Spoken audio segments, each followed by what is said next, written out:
वंदे वंदे वंदे।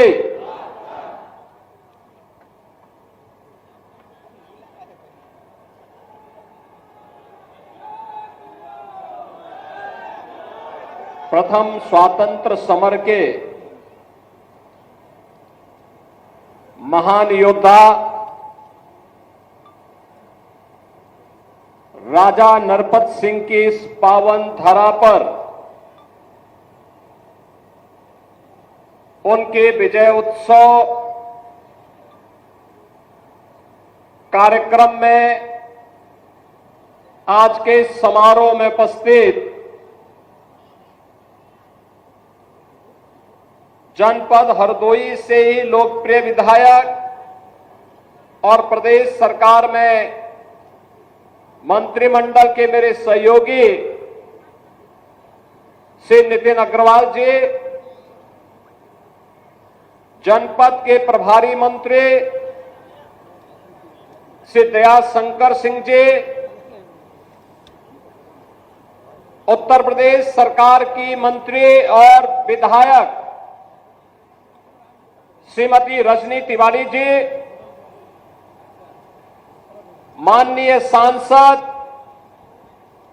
जयप्रकाश रावत जी, माननीय सांसद श्री अशोक रावत जी, जिला पंचायत अध्यक्ष श्रीमती प्रेमावती जी, जिला पंचायत अध्यक्ष उन्नाव श्रीमती शकुन सिंह जी, लोकप्रिय स्थानीय विधायक श्री आशीष सिंह आसू जी, माननीय विधायकगण श्री मानवेंद्र सिंह जी, श्रीमती अलका सिंह अर्कवंशी जी, श्री श्याम प्रकाश जी, विधान परिषद के माननीय सदस्य श्री अशोक अग्रवाल जी, इंजीनियर अवनीश कुमार सिंह जी, भारतीय जनता पार्टी के जिला के अध्यक्ष श्री अजीत सिंह बब्बन जी, आज के समारोह के साक्षी बन रहे हरदोई जनपद से जुड़े हुए सभी उपस्थित बहनों और भाइयों, मैं सबसे पहले देश के प्रथम स्वातंत्र समर के अमर सेनानी, भारत माता के महान सपूत राजा नरपत सिंह की इस पावन धरा को नमन करते हुए आप सभी को इस विजय उत्सव की हृदय से बधाई देने के लिए मैं आपके बीच आया हूं और इसके लिए आप सभी का हरदोई वासियों का अभिनंदन करता हूं। बहनों और भाइयों, ये मेरा सौभाग्य है कि जिनके शौर्य और पराक्रम के कारण आज हम सब स्वतंत्रता का उपभोग कर पा रहे हैं, अपने विकास की योजनाओं को आगे बढ़ा पा रहे हैं, उन महान स्वतंत्रता संग्राम सेनानियों का स्मरण इस प्रकार के विजय उत्सव के माध्यम से हमें करने का सौभाग्य प्राप्त हो रहा है। बहनों और भाइयों, इस अवसर पर हम लोग हरदोई के अंदर आए हैं। यह वर्ष वैसे भी देश की संविधान को लागू करने के 75 वर्ष पूर्ण होने के उपलक्ष्य में पूरा देश एक ओर अमृत महोत्सव के कार्यक्रम के साथ आगे बढ़ रहा है, तो वहीं देश के संविधान को लेकर के बाबा साहब डॉक्टर भीमराव अंबेडकर के द्वारा जिस कार्य योजना के साथ देश के संविधान का निर्माण किया गया था और संविधान के प्रति सर्वोच्च सम्मान व्यक्त करते हुए एक भारत श्रेष्ठ भारत के निर्माण के इस कार्यक्रम के साथ जुड़ने का सौभाग्य हम सबको प्राप्त हो रहा है। बहनों और भाइयों, दुनिया के अंदर अगर आज भारत सबसे बड़ा लोकतंत्र है तो भारत के संविधान के कारण, बाबा साहब डॉक्टर भीमराव अंबेडकर के द्वारा दिए गए संविधान के कारण उत्तर से लेकर दक्षिण तक, पूरब से पश्चिम तक 140 करोड़ का भारतीय एक भारत श्रेष्ठ भारत के निर्माण के साथ अब विकसित भारत की परिकल्पना को प्रधानमंत्री मोदी जी के नेतृत्व में आगे बढ़ाने के लिए प्रतिबद्ध दिखाई दे रहा है।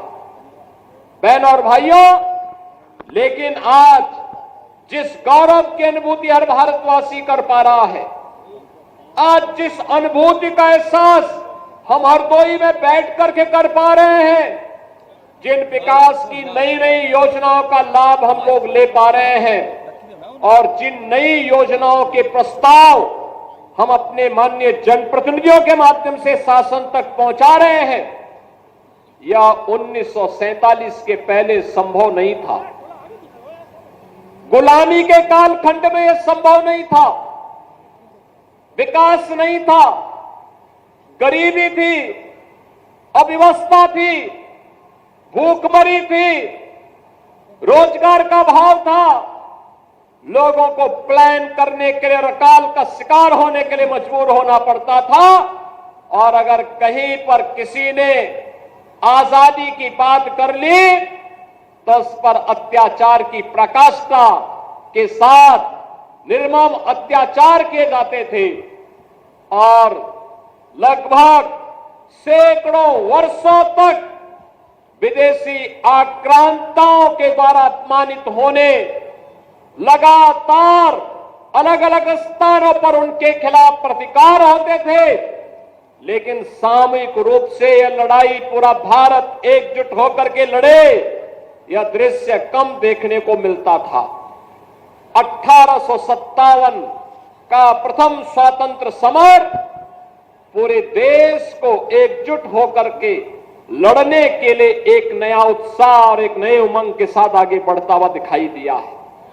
बहनों और भाइयों, मंगल पांडे के द्वारा बैरकपुर में शुरू किया गया अभियान कहीं मेरठ के अंदर, कहीं झांसी के अंदर, कहीं बिठूर के अंदर, कहीं बलिया और गोरखपुर के अंदर, कहीं लखनऊ के अंदर और कहीं पे राजा नरपत सिंह के नेतृत्व में हरदोई के अंदर यह अभियान आगे बढ़ा। याद करिए क्या जज्बा था।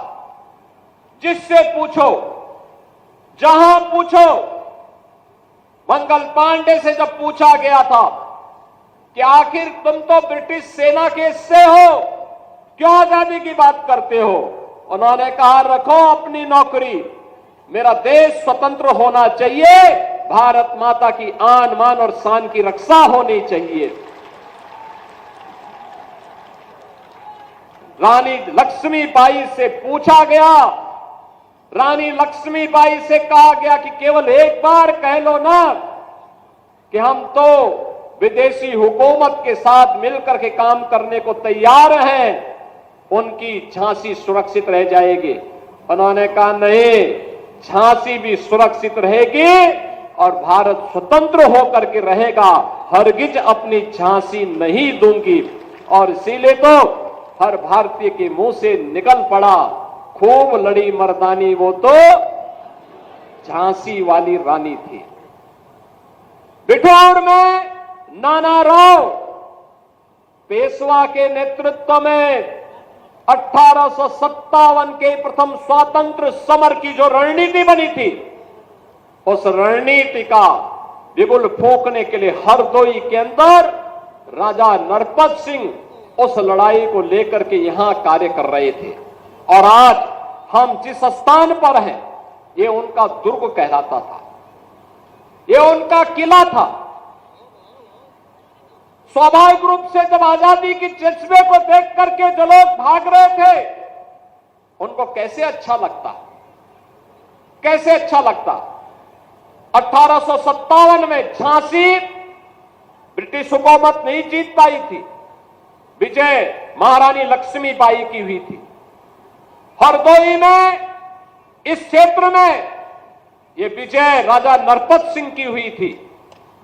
वहां पर अंग्रेज विजय नहीं हो पाए थे। ऐसे ही गोरखपुर में बंधु सिंह को वे परास्त नहीं कर पाए थे। अलग अलग स्थानों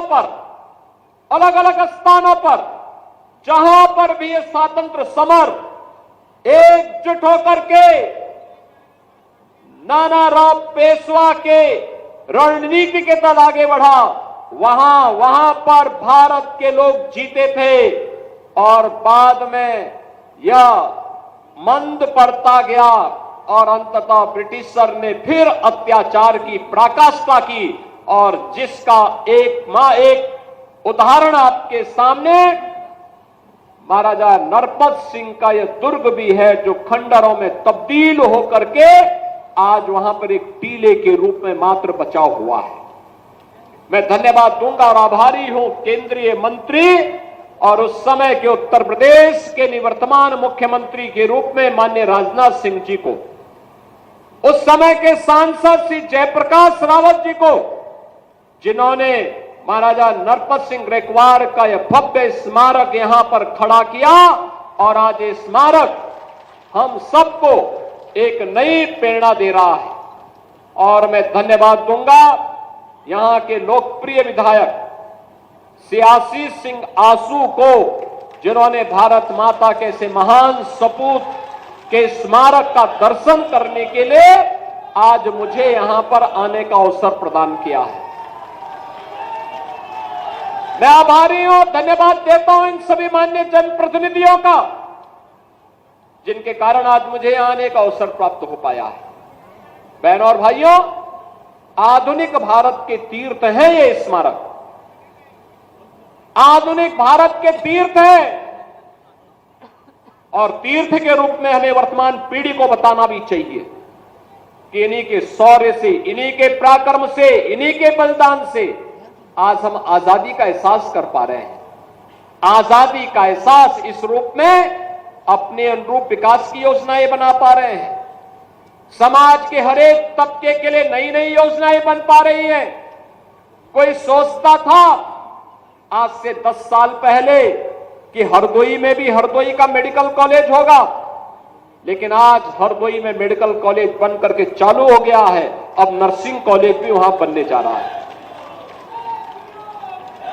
कोई सोचता था हरदोई के अंदर, हरदोई से पश्चिम में मेरठ और दिल्ली को जोड़ने के लिए और इधर प्रयागराज से जोड़ने के लिए एक ग्रीनफील्ड एक्सप्रेसवे मिलेगा, लेकिन गंगा एक्सप्रेसवे सर्वाधिक दूरी आपके हरदोई जनपद में तय कर रही है, 99 किलोमीटर की दूरी। याद करना, हरदोई से दूरी दिल्ली की दूरी को भी कम करेगी और साथ साथ प्रयागराज की दूरी को भी और काशी की दूरी को भी कम करने में सहायक होगी। विकास के नए नए कार्यक्रम आगे बढ़ेंगे, नए निवेश आएंगे। पीएम मित्रा टेक्सटाइल पार्क यहीं बनने जा रहा है, इसी जनपद की सीमा पर बनने जा रहा है।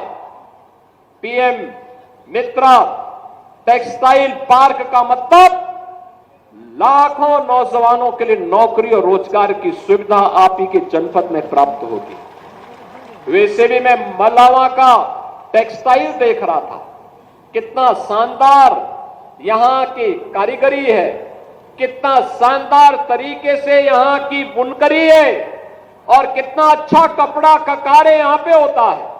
लेकिन जब टेक्सटाइल पार्क बनेगा तो इनके हुनर को भी काम मिलेगा और साथ साथ यहां के नौजवानों को, जो लोग अब तक कार्य के लिए पंजाब जाते हैं, सूरत जाते हैं, उन्हें वहां नहीं जाना पड़ेगा, बल्कि अन्य देश भर के लोगों को रोजगार के लिए आपकी हरदोई में आना पड़ेगा।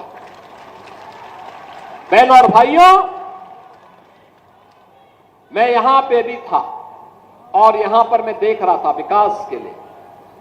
आंसू जी कह रहे थे, अशोक रावत जी भी कह रहे थे कि यहां की कनेक्टिविटी ठीक हो जाए तो और पर्यटन बढ़ेगा, और पक्षी विहार के लिए भी।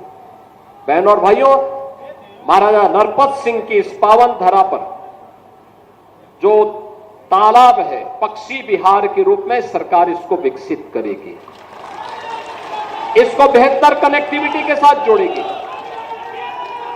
बेहतर कनेक्टिविटी होगी। याद करिए, ये डबल इंजन की सरकार है।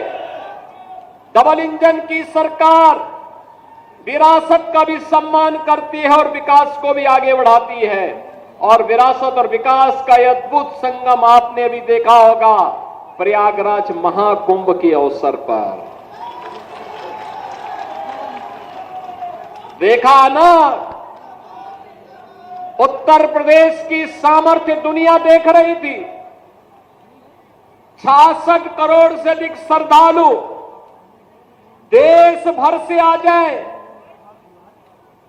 जो लोग कहते हैं भारत के बारे में कि भारत में लोग गंदे रहते हैं, जो लोग कहते हैं, जो लोग बदनाम करते थे हमें कि हम जाति के नाम पर बटे हैं, क्षेत्र के नाम पर बटे हैं, भाषा के नाम पर बटे हैं, तमाम वादों के आधार पर बड़े हैं, इनकी आंखों को खोलने के लिए महाकुंभ पर्याप्त है। ये लोग जा करके देखें, एक ही संगम की त्रिवेणी में हर जाति के लोग, हर क्षेत्र के लोग, हर भाषा के लोग एक ही साथ स्नान करते थे।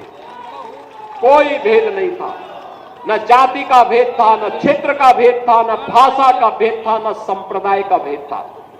एक भारत श्रेष्ठ भारत का इतना अच्छा उदाहरण अन्यत्र देखने को नहीं मिलेगा। मां गंगा का आशीर्वाद भी मिला, मां यमुना का आशीर्वाद भी मिला, मां सरस्वती का आशीर्वाद भी मिला, और जो आया अभिभूत होकर के गया। याद करिए, भारत से तो लोग आए ही, दुनिया के 100 से अधिक देशों के लोग भी आए। हर व्यक्ति के मन में एक ही भाव था, जो देशी था, जो भारत का था, वह तो कहता था कि वाह, एक बार बस संगम में डुबकी लगाने का अवसर मिल जाए, पुण्य स्नान का सौभाग्य मिल जाए। और जो विदेशी थे वे भीड़ को देख करके अभिभूत थे। इतनी बड़ी भीड़, इतने उत्साह के साथ एक आयोजन के साथ सहभागी बन रही है। बहनों और भाइयों, ये तब होता है जब सारे लोग एक दिशा में सोचते हैं, एक साथ चलते हैं, एक साथ विरासत पर गौरव की अनुभूति करते हैं। विपक्ष के लोग दुष्प्रचार करते रहे, लेकिन जनता जनार्दन ने ठान लिया था, ये जितने भी भारत विरोधी हैं, सनातन विरोधी हैं, इनको सबक सिखाना है। भले यात्रा की कठिनाई हो, लेकिन हम तब भी जाएंगे। और वे लोग आए, बड़े पैमाने पर देश भर से आए, और इतना बड़ा आयोजन दुनिया के अंदर कहीं नहीं हो पाया जो प्रयागराज की धरती में उत्तर प्रदेश के अंदर हो गया है। बहनों और भाइयों, ये विरासत और विकास का एक अद्भुत संगम है। महाराजा नरपत सिंह का यह पावन स्मारक भी विरासत है, उसको विकास के साथ जोड़ना है। और विकास के साथ जोड़ने के लिए कनेक्टिविटी, अच्छा मार्ग बने वहां तक जाने के लिए, वहां तक जाने के लिए मार्ग बने, पक्षी विहार बने, पर्यटन के कुछ संभावनाओं को विकसित किया जा सके, गेस्ट हाउस बने, यहां के लोकल उत्पाद को हम आगे बढ़ा सके। मैं देख रहा था, यहां के अन्नदाता किसानों ने, यहां के हस्तशिल्पी और कारीगरों ने बहुत अच्छे अच्छे उत्पाद तैयार किए हैं। अगर वे सभी यहां डिस्प्ले हो जाएं, लोगों को मिलने प्रारंभ हो जाए, तो रोजगार का भी सृजन होगा, नए गाइड भी मिलेंगे, और साथ साथ यहां के विकास को आगे बढ़ाने में भी मदद मिलेगी। और बहनों और भाइयों, उसी विकास की कड़ी को विरासत के साथ जोड़ने के लिए आज हम सब यहां पर आए हैं, इस क्षेत्र में आए हैं, यहां के विकास के साथ जोड़ने के लिए आए हैं।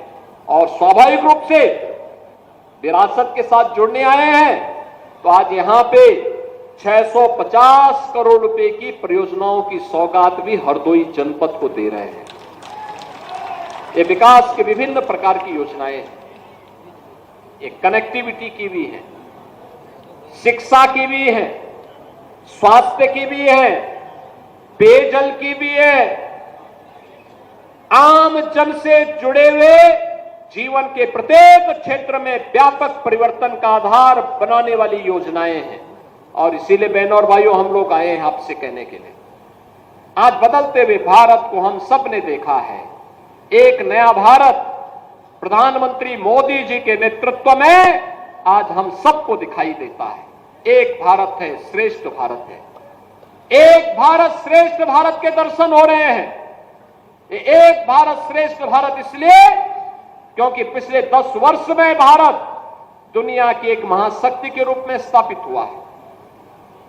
आपने देखा होगा, भारत 5वीं बड़ी अर्थव्यवस्था बन गया है और अगले 2 वर्ष में भारत दुनिया की 3री बड़ी अर्थव्यवस्था बनेगा। 3री बड़ी अर्थव्यवस्था का मतलब भारत से बड़ी केवल 2 ही अर्थव्यवस्था तब रहेगी, एक अमेरिका की और दूसरा चीन की, और तीसरा भारत होगा।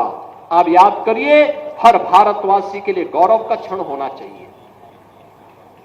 आज विकास की नई नई योजनाएं आ रही हैं। देश के अंदर आधुनिक इंफ्रास्ट्रक्चर, हाईवे बन रहे हैं, रेलवे का संचार बिछ रहा है, रैपिड रेल चल रही है, पोर्ट बन रहे हैं, एयरपोर्ट बन रहे हैं, मेट्रो का संचालन हो रहा है, विकास के बड़े बड़े कार्य, एक्सप्रेस हाईवे भी बन रहे हैं। और जब सुरक्षा का बेहतर वातावरण होता है, बेहतर वातावरण होता है, तो सुरक्षा के इस बेहतर वातावरण में निवेश आता है, रोजगार का सृजन होता है, नौजवान प्लान नहीं होता है। सुरक्षा के इस बेहतर वातावरण के साथ जुड़ करके आज हम सब लोग आगे बढ़ रहे हैं। आप याद करिए 2017 के पहले के उत्तर प्रदेश को हर दूसरे तीसरे दिन दंगा होता था। बहनों और भाइयों, इन दंगाइयों का उपचार ही डंडा है। बिना डंडे के मानेंगे नहीं। आप देख रहे होंगे बंगाल जल रहा है, वहां की मुख्यमंत्री चुप है, दंगाइयों को शांति दूत कहती है। अरे लातों के भूत बातों से कहां मानने वाले हैं।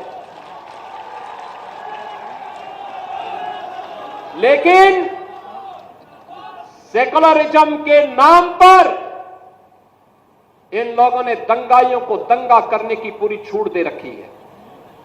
पूरा मुर्शिदाबाद पिछले 1 सप्ताह से चल रहा है, सरकार मौन है। बहनों और भाइयों, इस प्रकार की अराजकता पे लगाम लगनी चाहिए और मैं धन्यवाद दूंगा इस बात के लिए वहां की माननीय न्यायालय को, जिन्होंने वहां पर केंद्रीय बलों की तैनाती करके वहां के अल्पसंख्यक हिंदुओं की सुरक्षा की व्यवस्था करने के लिए कदम उठाया है और आज केंद्रीय बल वहां पर तैनात है। आपने वहां की पीड़ा सुनी होगी। सब लोग मौन है, कांग्रेस मौन है मुर्शिदाबाद के दंगों पर, कांग्रेस मौन है, समाजवादी पार्टी मौन है, टीएमसी मौन है। वे धमकी पे धमकी दिए जा रहे हैं, समर्थन कर रहे हैं। बांग्लादेश के अंदर जो हुआ था उसका समर्थन कर रहे हैं बड़ी बेशर्मी के साथ। अगर उन्हें बांग्लादेश अच्छा लगता है तो उनको बांग्लादेश ही जाना चाहिए। क्यों भारत की धरती पर बोझा बने हुए हो? क्यों भारत की धरती पे बोझा बने हुए हो?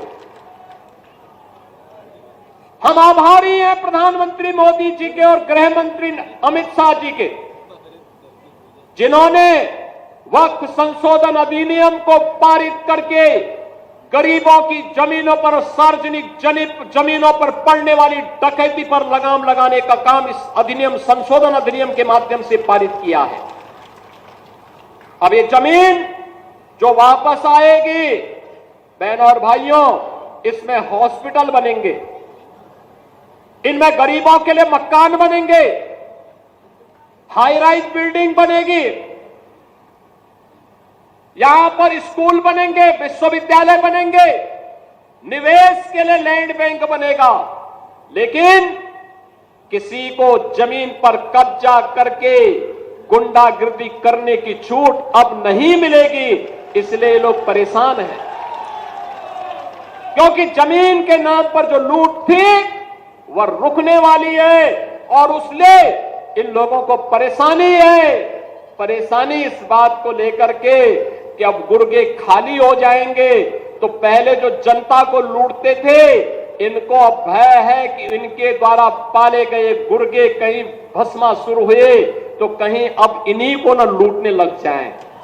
इनके द्वारा अकूत संपत्ति जो अर्जित की गई है उसी पर डकैती न डालने लग जाए, इसलिए उस भय के कारण ये वक्फ के नाम पर जनता को बेवकूफ बनाने का काम कर रहे हैं, जनता की आंखों में धूल झोंकने का काम कर रहे हैं, गुमराह करने का काम कर रहे हैं।